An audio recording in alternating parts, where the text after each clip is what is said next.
তবে শাসক তোমায় বলে দিই, কান খুলে শুনে রাখো, এই রকম ভয় দেখে আইএসএফ কে কখনোই রোখা যাবে না। আমরা যারা আইএসএফ করি, আমরা লোকের চোখ রাঙানিকে ভয় পাই না, আমরা ওই থানা পুলিশকে ভয় পাই না, আমরা পিছিয়ে পড়া মানুষ, বলতে দ্বিধা নেই। আমরা এগিয়ে যাব, আমাদের এই সমাজকে এগিয়ে নিয়ে যাব। কি হচ্ছে মথুরাপুরে? মথুরাপুর আজ সন্ত্রাসবাদীদের আতুর ঘর হয়ে গেছে। মথুরাপুর আজ তোলাবাজদের আখড়া হয়ে গেছে, সমাজ বিরোধীদের জলসা ঘরে পরিণত হয়েছে, তাই তো? তাই এখন সময় হয়েছে, এই সমাজ পরিবর্তনের ডাক দিতে, সমাজকে পরিবর্তন করতে। আমরা যারা পিছিয়ে আছি, পিছিয়ে পড়া মানুষ, যাদের সামাজিক অধিকার নেই, তাদের হয়ে কথা বলতে। আপনারা দেখুন, মথুরাপুর লোকসভা কেন্দ্রের অন্তর্গত যত পঞ্চায়েত রয়েছে আমাদের শাসক দলের অধীনস্থ, সেই সমস্ত জায়গায় কি হারে দুর্নীতি করেছে। আমি বলবো, কৃষ্ণচন্দ্রপুর পঞ্চায়েতে 40টা প্রকল্প ছিল রাস্তা করার, ড্রেন করার, একটাও হয়নি।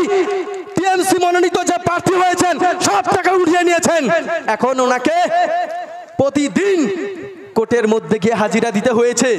আপনারা কি এই সমস্ত লোককে দিল্লিতে পাঠাবেন, যারা পঞ্চায়েত লুট করেছে, পঞ্চায়েত সমিতি লুট করেছে, জেলা পরিষদ লুট করেছে? ভাবতে হবে আমাদেরকে।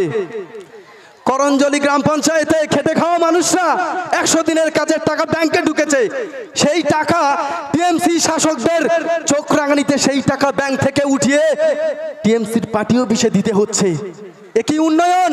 নিজের পরিশ্রমের টাকা টিএমসির মানুষদের দিতে হচ্ছে, শাসকদের দিতে হচ্ছে। আর যারা বিরোধী রাজনীতি করে, আমরা যারা পিছিয়ে পড়া মানুষ, যারা আইএসএফটা করি, নিজের পয়সা দিয়ে, নিজের পরিশ্রম করে, কায়িক পরিশ্রম দিয়ে, তাদেরকে রাতের অন্ধকারে ভয় দেখিয়ে পুলিশ প্রশাসন, শাসক থানায় তুলে নিয়ে যাচ্ছে, ডিটেনশনে রাখছে। তবে এখন মথুরাপুর মানুষকে ভাবতে হবে, আমরা কাকে এগিয়ে নিয়ে যাব, কোন দিকে এগিয়ে নিয়ে যাব, আমরা কাকে ভোট দেব?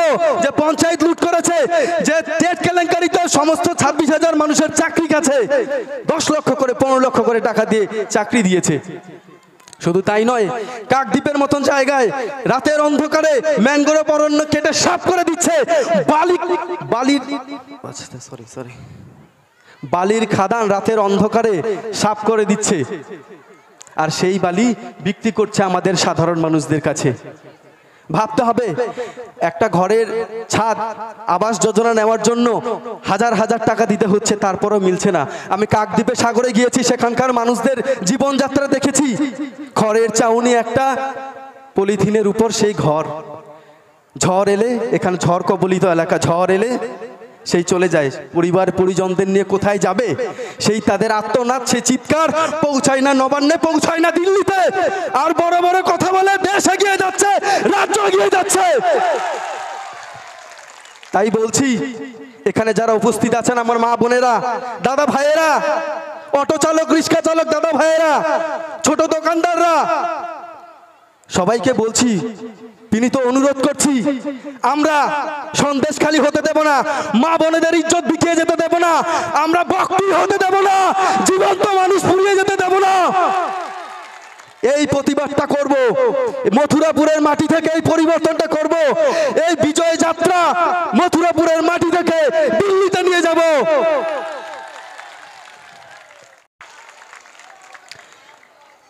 অল ইন্ডিয়া সেকুলার ফ্রন্ট আমাকে মথুরাপুর লোকসভা কেন্দ্র থেকে মনোনীত করেছেন। তার আগে একটু বলে দিই, এই দক্ষিণ 24 পরগনার মাটি, এই মথুরাপুরের পূর্ণভূমির মাটি, এই মাটি বিখ্যাত সুরকার গায়ক সলিল চৌধুরীর মাটি।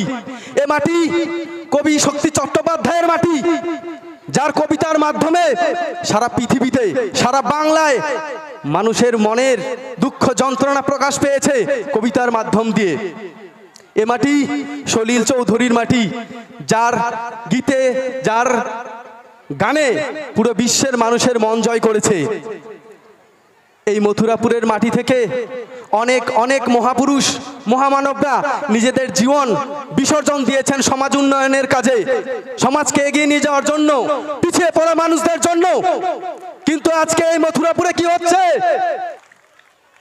তাই আপনাদের অনুরোধ করব, আপনারা এখানে 15 বছর দেখেছেন চৌধুরী মোহন জাটুয়া মহাশয়কে ভোট দিয়েছেন তিনবার, দেখা পাননি কেউ? পেয়েছেন কেউ দেখা? কেউ পাননি। আপনাদের হয়ে কোনো কথা বলেনি।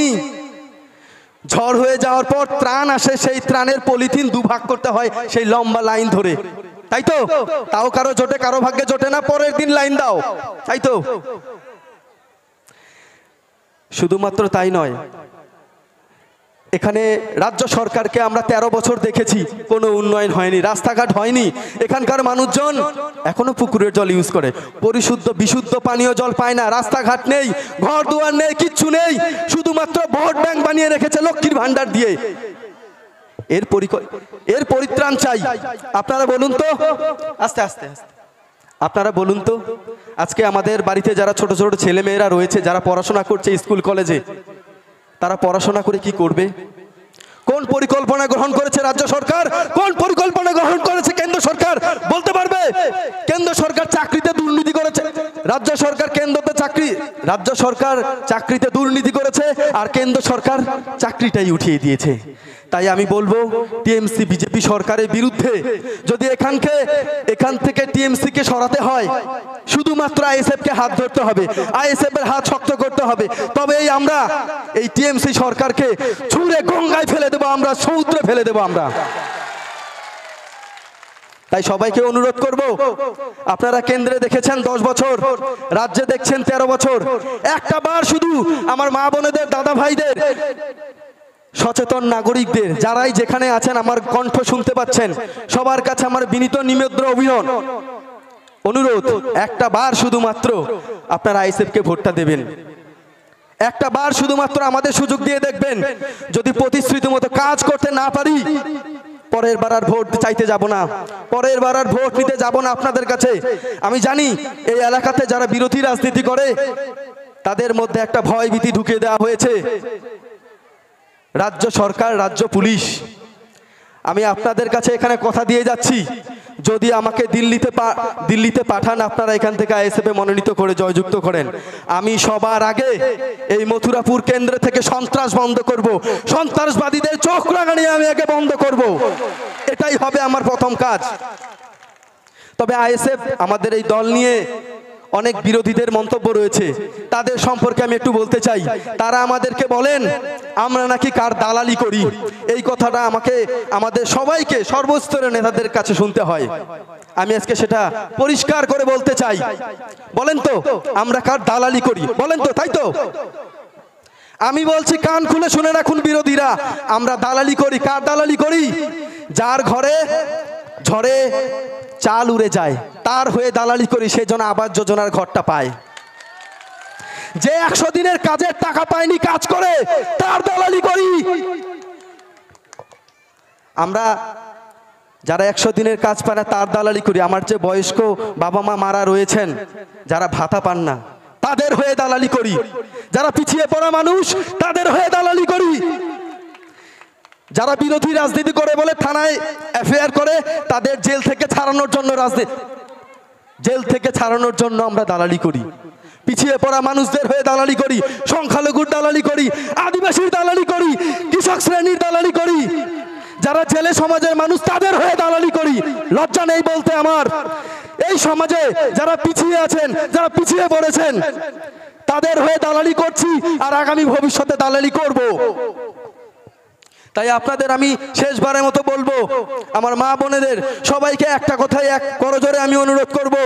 অনেক দেখেছেন রাম বাম টিএমসি, অনেক দেখেছেন, অনেক চিন্তা ভাবনা করেছেন। সুজনরা, জনগণ, আপামর জনসাধারণ, মা বোন, সবাই, সর্বস্তরের মানুষদের বলছি, আমাদের শুধু একটা বার সুযোগ দিন, একটা বার আমাদের সুযোগ দেবেন, বাকিটা আমরা কাজের মাধ্যমে আমরা বুঝিয়ে দেব। এই বলে আমি আমার বক্তব্য শেষ করছি। ধন্যবাদ। আমরা আমাদের মনোনীত প্রার্থী